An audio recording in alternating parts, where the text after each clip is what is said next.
Hi girls, this is the continuing education dealing with fear. We of course would rather have you all in the room and interacting, but this is the best way to do it for now, and we can't wait until you guys are back in the gym.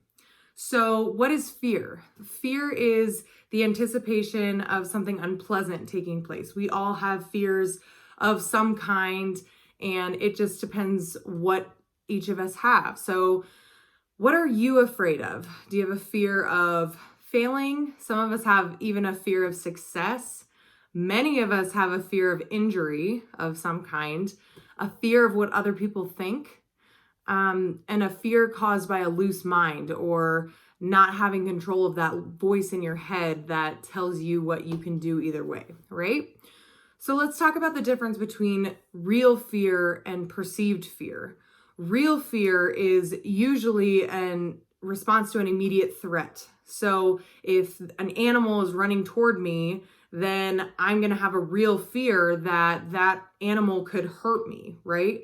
That is easy to figure out what to do in that case. You can try to stop the animal, you can run.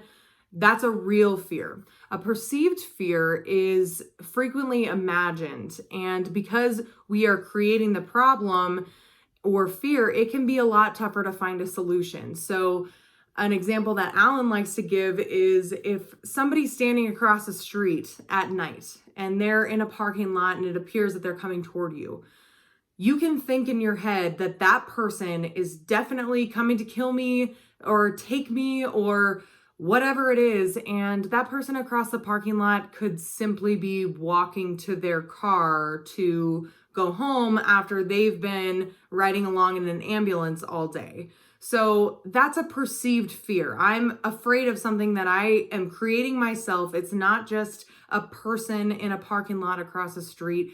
It is something that I'm fearful of because of what I'm creating in my own head. So we want you to understand that you are not alone. So there's a survey of high-level female gymnasts between the ages of 9 and 15 who attended the National Development Training Camp. And they collected some statistics from them, talked about dealing with fear in gymnastics. So the girls said that what they are most afraid of in gymnastics, 56% of them responded saying it's beam and beam flight skills. So that is common. A lot of our gymnasts face the same thing, 56% beam and beam flight series.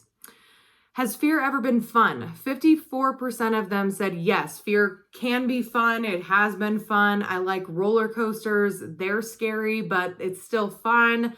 Some people like watching scary movies and they think that's fun. I'm not one of those people, but 54% said yes, fear can be fun. Have you ever been so fearful that you thought about quitting? 78% of them said yes. It has made me have the thought of, yes, I am too scared of this. I want to quit now. That's a big number, 78%. However, all of these girls were at a training camp, so they stuck with it. They said it's worth it. 78% said, I've thought about quitting, but I'm not going to.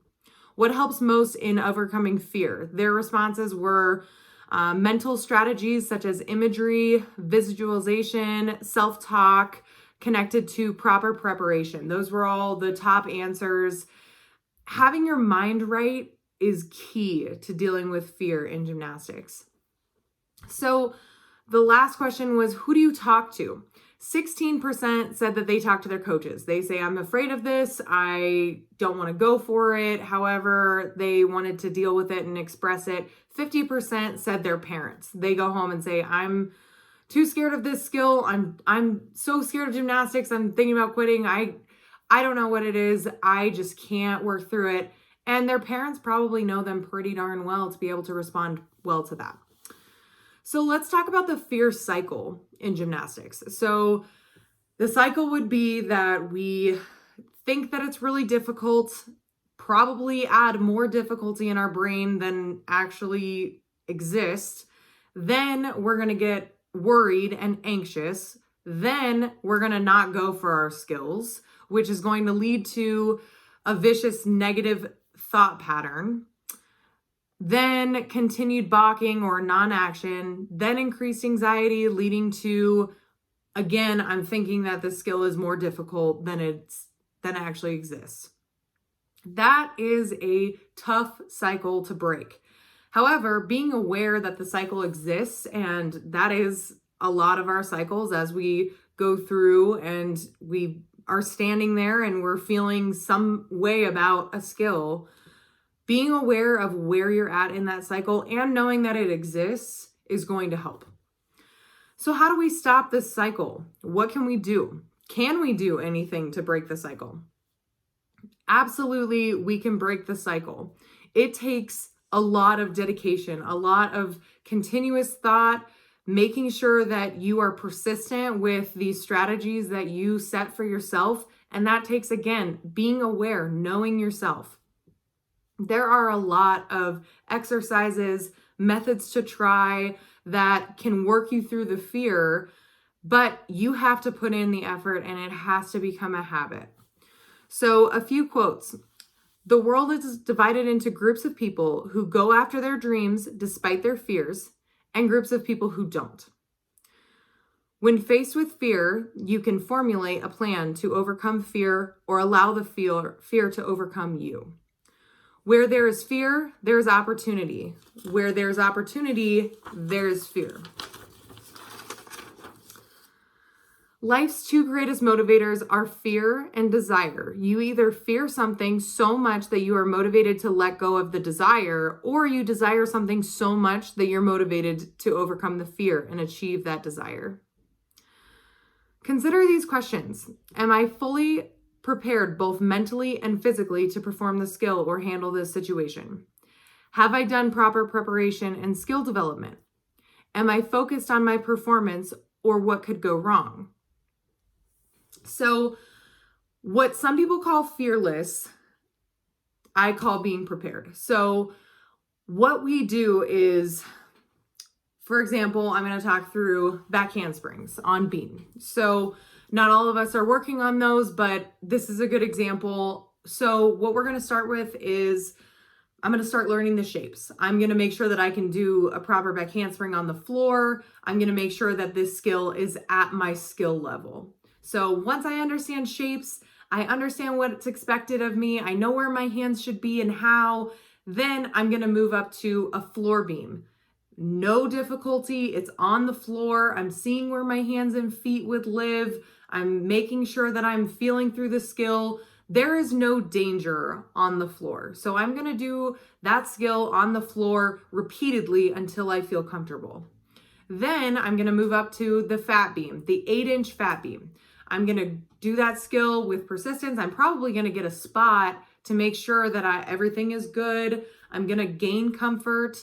I'm going to do it continuously. Once I'm good on the 8-inch fat beam, I'm going to move over to the 6-inch fat beam. Repeat the cycle. I'm going to continue to do the skill. I'm going to get a spot. I'm going to feel really, really comfortable on this 6-inch beam. So then I'm going to go up to skinny beam with mats stacked all the way to the bottom of the beam. So it's pretty much the floor. Same cycle. I'm going to do that over and over again with a spot. Maybe I'm going to go for it by myself. I'm going to get very, very comfortable in this situation. Coach takes the mats. Everything goes out the window. I'm standing there. I am rubbing my thighs. I am standing there with my arms up thinking, the beam is going to not only not be there when I go, but it's going to catch fire and bite me. I don't know what's going to happen, but I will surely die if I go for this skill on the skinny beam with a spot. Even with a spot, I will not live. It's a guaranteed situation. Now, in that case, I've done all the progressions. I have been very comfortable on the floor, on fat, on a smaller fat, on skinny. I'm creating this situation where I'm not confident anymore, even though I have done all the progressions to get this skill. So instead of telling myself this wild story about the beam catching on fire and lighting me on fire and then biting me, I am going to put my hands up. I'm going to visualize the skill. I'm going to watch myself do it with perfect form. I'm going to put my hands up, take a deep breath, swing, and go. And if I don't have it, I hope the coach has it. I trust the coach has it. But in all reality, I can do this skill. Not letting yourself sit there and have those thoughts. I suck. I can't do the skill. I can't pull this off. I am going to die. I'm going to be paralyzed, hurt, whatever it is. Those thoughts, that self-talk is toxic. Putting your hands up and saying, I have this skill. I have done the proper progressions to get here. I wouldn't be on this beam if I didn't have any business being here, and I can do it. Having those positive thoughts is going to change the game for you. Not only that, but when I swing my arms, when I start the skill, whatever skill that is, I'm going. I don't swing halfway and stop myself. I don't jump and then bail. It is all or nothing, because that time that I swing my arms and I'm not ready and I sit my butt on the beam, that's going to cause more problems for you. When you start a skill, you have to finish it. There cannot be any other thought in your head but hands or I'm going or something positive. When you swing, you cannot have question in the middle of a skill, in the middle of your run into a pass. You can't, nothing. You have to go for it. So another example that I like to give is if you've ever seen a dog with a vacuum, right?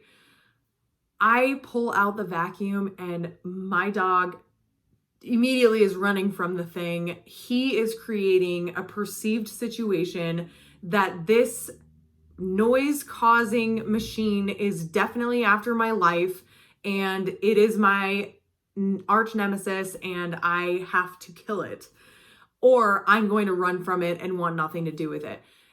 It's funny because I'm watching my dog run away from this machine that if he wanted to, he could definitely knock over, break, whatever it is. But this big dog is cowering over a machine. And the same thing goes for us that are afraid of spiders. We see this spider on the wall. We're terrified you're just paralyzed with fear. You can't even move because it's probably going to attack you. These are situations where fear doesn't make sense. Fear is owning you, right? That spider is the size of my fingernail, but I think in my head that the thing is is after my life. So it is situations like that where we have to sit there and say, what is causing this fear and what am I going to do with it? Am I, as a 5'10" human, going to be afraid of something that is smaller than my pinky toe and let it own me, even though it may not even be aware of me? Or am I going to do something about it? Am I going to catch the spider and take it outside if I'm one of those people? Or am I going to smash it? Or whatever it is, what am I going to do with this fear and why am I scared? So some strategies for dealing with fear. Like I said, I am a huge person in visualization. If I can't visualize a skill all the way through, so if I can't picture my hands hitting the beam, my feet hitting the beam, and me landing in a tight lunge, then I have to start over with my visualization. So another one is journaling. So if we are going to make a plan, we have to formalize it. Writing down a plan makes it 100 times more successful. So say it's the back handspring on the beam. I'm going to outline my time. Like a lot of our optionals, actually all of our optionals are required to do, is set our benchmark goals. So over a couple of months, I want this skill. I want to compete this skill. That's my end goal. So I'm going to break out the time that I have left until am looking to compete this skill. And I'm going to break that down so that I can take small, manageable steps to get there. So I will make sure that you guys get a copy of this journal outline. So it looks like this. So we are going to look at writing down before and after every practice. We're going to write down our vision, our goals, practice plans, evaluation of workouts, fear strategies, and then we're going to use that to track our progress. So we're scaling 1 to 5, vision, practice plan, goal, progress. Then we're going through the mental workout, effort, attitude, team spirit, coachability, work ethic, good habits. And you're basically going from a sad face to a happy face on the mental workout. Events, how are you going to improve your next workout? How would you rate the workout that you just had? And then make some notes. So look at, hey, I really wanted to throw that back handspring on fat by myself today. If I didn't get to face that, okay, I didn't get to face that, but I did make myself go on the floor beam and I had my hands and feet on every time. So next practice, I'm going to feel extremely comfortable to go on the fat beam and I'm going to do that. It is going to be an ongoing cycle of setting goals and giving yourself feedback. Writing it down gives you the ability to go and look back and say, okay, well, I'm still here, but look at how far I've come. If I go back a month ago, then I can look at my goals and say, well, a month ago, I wouldn't even throw it on the floor beam. And now I'm doing it on the fat beam by myself, even though I'm still struggling on skinny. And then adjust your goals. Tracking your progress is a big part of getting to where you want to be. And it can help you face that fear because if you're comparing where you are to where you want to be, then you can say, hey, I know that I'm scared, but if I want to get to competition season and not be competing the same routine as last year, this is what I want. It will help you. So the other thing is creating a vision for the gymnast that you want to be. So I like to go over, if I am interviewing 20 of you and I'm saying, okay, what kind of a coach, or having somebody else do it because you guys might be more honest, what kind of a coach is Dee Dee? And if you guys say she's mean and she's, lazy and she doesn't care and she's always eating while she coaches, that would not be the coach that I want to be. That is not what I would want to be described as. And so everything that I do, every time that I coach, every time I walk in the gym, I'm putting an effort to build the coach that I want to be. So how do you think that we would describe you? Would we describe you as hardworking, dedicated, gritty? How would we describe you? And would that match what you want to be perceived as? Would you want to live what you give off? So in order to make the vision of what you want to be, I would challenge you to write down 5 words that you want to describe you and make a vision statement. I want to be this gymnast. Draw out the gymnast that you want to be. Do you want to be the gymnast that has hair that's crazy all the time? Do you want to be the gymnast that always has really fun Leos, or, whatever it is? The other thing is there a power word that you have? Is there something that you can say to yourself, a phrase, a word that you can say to yourself and it gets you going? It turns on the energy, you're ready to go, whatever that is. For Alan, I think it's Swoboda or something like that, but it works. So find your word, find something that just makes you feel powerful. Personally, I like the word grit. I think it's a power word. I think that it makes me feel like I could accomplish anything. If I am saying you have grit today, you can do this, I'm going to do whatever it is that I wanted to.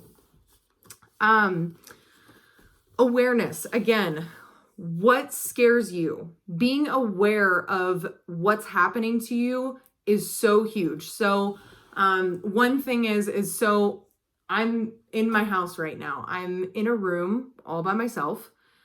If all of a sudden I'm thinking in my head, well, a ghost could just appear and grab my lamp and smack me with it, and I start letting myself go down a path of creating this fear that doesn't exist. Personally, if I started thinking, well, what if the window shades just started shaking on their own? I am immediately going to stop that mindset. I'm going to stop that train of thought and say to myself, wow, you are being ridiculous. Let's come back to reality, think about something else, find a positive train of thought, and move on. I am not going to let myself sit there in that kind of mental state, right? So be aware of what scares you and why. I'm scared of driving would be an example. Okay, well, you're scared of driving because you're not comfortable. You've never done it. You're afraid of what might happen with other people, things like that. That's a rational fear. You understand why you're scared. You can be aware of why you are scared of that. Then, what's your approach? So, if you're scared of driving, the approach would be drive with somebody else. Drive when there's nobody else around. It's guaranteed that you're in a safe situation. Drive after you've done training and the classes like you're supposed to. Make an approach. How are we thinking about it? Again, have the right frame of mind, especially in gymnastics. You've got your arms up, you're standing on the beam, you are thinking confident things only. You are not thinking, well, remember that one time when I saw that girl fall and it was terrible? You're not thinking that way. You have to stay positive. You have to control your mind to be positive. How do we view mistakes? So say we do fall. Say we don't go for it an entire practice. What are we going to do with that? Are we going to say, well, yeah, you might as well throw in the towel because you didn't go, you didn't achieve your goal for the practice, you didn't do it, whatever it is, or you went for it, it was terrible, I'm never doing that again. You have to deal with mistakes with grace, right? You have to have grace for yourself. You're not going to throw something on a skinny beam all by yourself because you wrote it down and you set a goal. Have grace for mistakes. It's not going to be perfect every time. The best thing that you can do is make sure that you are in the best scenario possible. That means on a safe beam with a spot, or if you have it with somebody standing there, or, on a beam that you're going to be safe with. Make a plan to change things, okay? How are we handling frustration and low performance? So again, how do we handle it when we didn't let ourselves go for it? We have to have something to turn our brain around. Does that mean that if I didn't go for something on beam, that the rest of my practice is going to be ruined and I'm going to be in a horrible mood? No. You have to be able to brush things off. Just like in a meet, if you fall on something, if you wobble on something, if you didn't hit your handstand, whatever it is, you have to be able to brush it off, walk away. You can have a totally different half of a practice if you allow yourself to have this one thing ruin your entire day. So an example would be if I'm leaving for work and I have my coffee and my phones and whatever in my hand, and I'm about to walk out the door and genius me drops the coffee. I can choose to let that ruin my whole day because I made a whole sticky mess. I had to drop everything and I had to go get a cloth and clean it up. And oh my gosh, that was just the worst thing that could have happened in the morning. I could have a horrible rest of my day and in turn ruin other people's day in effect. Or okay, well, next time maybe I shouldn't grab so many things at once or have a more secure coffee mug because I'm clearly very clumsy, and take a deep breath and go on with my day.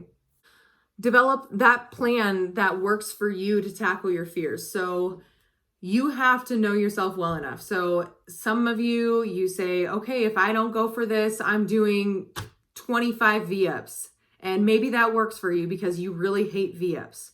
There are others of you that you can say, okay, if I do 5 of these, then I will get ice cream when I get home. Or you have to know what works for you. If that means, okay, well, I can have a spot on 3, and then after I get that spot, then I have to go for 1 on my own. If it's goals, if it's conditioning, if it's a treat, you have to learn what works for you. And then you have to stick with that, develop that plan that works, and make a habit of it. You have to keep accomplishing your goals or you'll lose traction, because what we don't want to happen is for you to not be able to push through fear because you don't know yourself quite well enough. And then you get frustrated because it's been several months and you haven't been able to progress. So we want to avoid that at all costs. So that's going to take you reasoning with yourself to identify what's causing my fear, what's going to work to push myself through it, and what am I going to do from here, right? Tools to incorporate and use to beat fear. So make your practices count. Again, make that personal practice plan for each workout. Set up drills. If you don't know what drills to do, ask a coach. Make sure that you know how to make progressions. If it's just that you're not throwing it, find a way to take a step back. Add some mats. Take a step back on a beam. Go to where you can do it without a spot. Make sure that you have drills to push yourself through it. Make a plan for a mental workout. So when I was a gymnast, I would, especially during competition season, every night before I fell asleep, I had to visualize all of my routines. And if there was a point in my bar routine where I could not see my toes, or I couldn't see that I was landing a skill, or all of a sudden I lost my vision entirely, I would have to stop, take a deep breath, and start over. I would visualize that routine with the level of perfection that I could possibly visualize, and I would make sure to do that every single night so that the next time when I was taking that deep breath to go for a skill, I could easily visualize the skill because I did it every single night. Tight mind drills. So if you have ever, if you haven't tried this, I highly suggest that you do. But I was trying to see if somewhere around here I had an example, but essentially you tie something with a certain amount of weight to a string and you hold it in front of you and you look at what is on the string, that weighted object. And while holding your fingers perfectly still, you're going to stare at the weighted object. You're going to wait and imagine it swinging, just slightly, but swinging. After a certain amount of time, it will swing. I promise. If you haven't tried it, give it a shot. It's easiest to do with an anchor tied to a string. So if you have one laying around, give it a shot. It really is. Your mind has so much power when you can control it. You have to master your habits. If I get in the habit of coming home from work every day and doing a workout every single day, then after a month, it will be a way of life, right? You have to get control of the habits that you are starting for yourself. So become an expert at managing yourself. So again, if you want to accomplish something, you have to know what motivates you. You have to know what things make you excited, make you scared, what things trigger you. At what point do you have to just walk away or take a break and come back to it. Get to know yourself. Become an expert at dealing with mental blocks, challenges, all of those things. Break down blocks. Make sure that you are taking those proper progressions. Break down the barriers. If you are afraid of cracking your head open on the beam, then stack the mats up until you've done it 25 times perfectly without missing a hand, so that when you go for it without the mat, which you didn't use in the first place, you will feel confident. I had my hands on the beam for all 25 times, even though I had barriers to make sure that my head didn't hit the beam. And then track that. Hey, I did 25 back handsprings on the skinny beam all by myself with my hands on the beam every time, which is a true indicator that I'm not going to die on this skill. Practice with pressure. Again, practice like you're competing. So if I'm standing up there and I am rubbing my quads and I'm doing this and okay, I've got it. And I'm doing that every time, what's going to happen when I get to competition? I can't do that whole thing. That is not going to be a choreography that the judges are going to accept. How am I going to stop that cycle? I have to get up, put my arms up, take that deep breath, swing and go. I have to put some pressure on myself. 3, 2, 1, go. If I don't go, I get down. And do that. If you can't count down or 1, 2, 3 and swing and go, get down. And until you are getting up and you're able to go at the count of 3 or with one nice deep breath, get off the beam.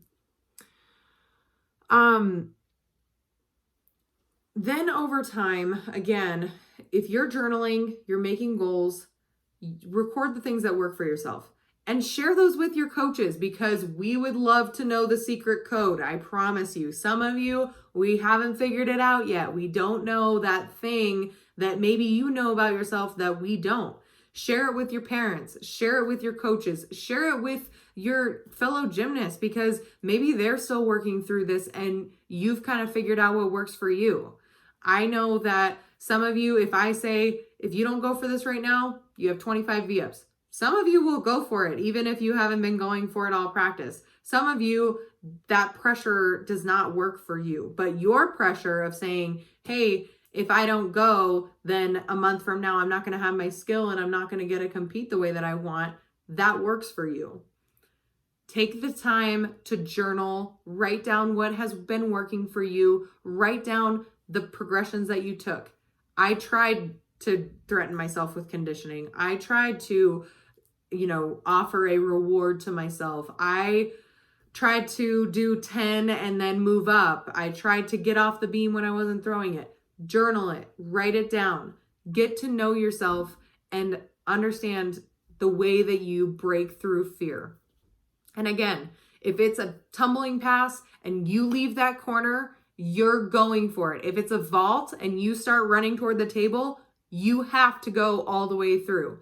If you start getting in the habit of not going and halfway going for things, that is where you will get hurt and that will cause more fear. Make sure that you do not allow yourself to have any kind of a stop button. You have to go for your skills once you start going. Make that a habit. That's also a good habit for competition, because we definitely don't want you to stop the skill in the middle of a routine and nobody's there to help or save, right?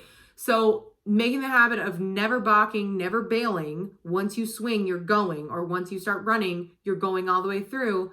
That is going to be something that will help you. And that's pretty much a guarantee. So I want to know, how do you guys deal with fear? What kinds of things have you worked through? What has worked? I want to know if it's conditioning. Comment on it, or have your parents comment on this video. Give us feedback.